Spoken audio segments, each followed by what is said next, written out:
Moving out. Structure garrison.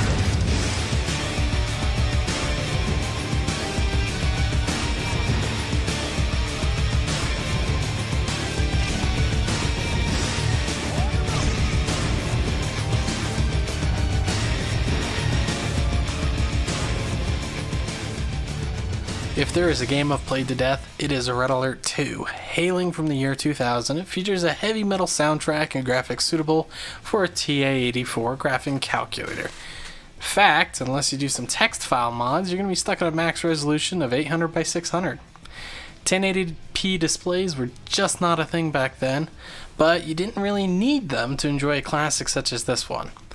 The developers, along with any support for this game, are long gone, both of which were finally acquired by EA, aka the Evil Asshats, Incorporated sometime in the year 1998.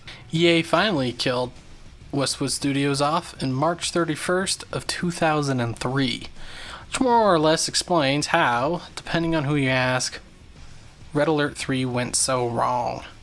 Don't get me wrong, Red Alert 3 is still pretty good, but not nearly as good as the original or its sequel. Diving into Red Alert 2 can be a little tricky. Fortunately, you can still buy it off Origin, EA's version of Steam, for around $20, which includes all the Command & Conquer games you could want. However, if you really want it to work, you're going to need to do a couple things. The first thing is finding the RA2 config file and changing the resolution to something other than 800 by 600. 1280 by 720 is my go-to here, as the game is so old the UA doesn't scale and you can't zoom in. The second is setting the application itself into compatibility mode. Currently have it for Windows XP Service Pack 2. And third, you're going to need to change the command line argument in Origin to -win. And last, you're going to need to download a file found here, as it tricks Red Alert into thinking it's still 2001, and processors still don't even have quad-core capabilities. After that, it should work, but there's still an active community, so getting help won't be an issue, should you have the trouble. And honestly, even for a 20-year-old game, it's still fun to play. You're most likely going to be limited to single player, either to the campaign or skirmish, both of which are pretty good.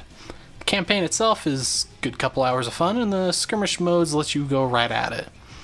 The AI isn't great, as it only ever really sends small groups of units to your base, but besides that, you can have up to 7 at once, and you can take them all head on. For me personally, I like to install custom maps and defend wave after wave of attacks, and with the Yuri's Revenge expansion, you can even team up with the AI and battle it out. Ultimately, however, I find that I'm not as enthralled with it as I was when I was younger. Usually after 1 or 2 battles, I'll quit and play something else, as there's only so much to do once you've beaten the game. That being said, it's still something I boot up every once in a while and listen to Hell March when I unleash a fleet of apocalypse tanks into my enemy. Honestly, for a game that's this old, it still stands up pretty well. Just don't try to switch windows, it'll cause it to crash. I know this isn't my usual content, but with the CSGO leaks and being busy, I wanted to still put something out. If you liked it, subscribe and watch my other shitty content.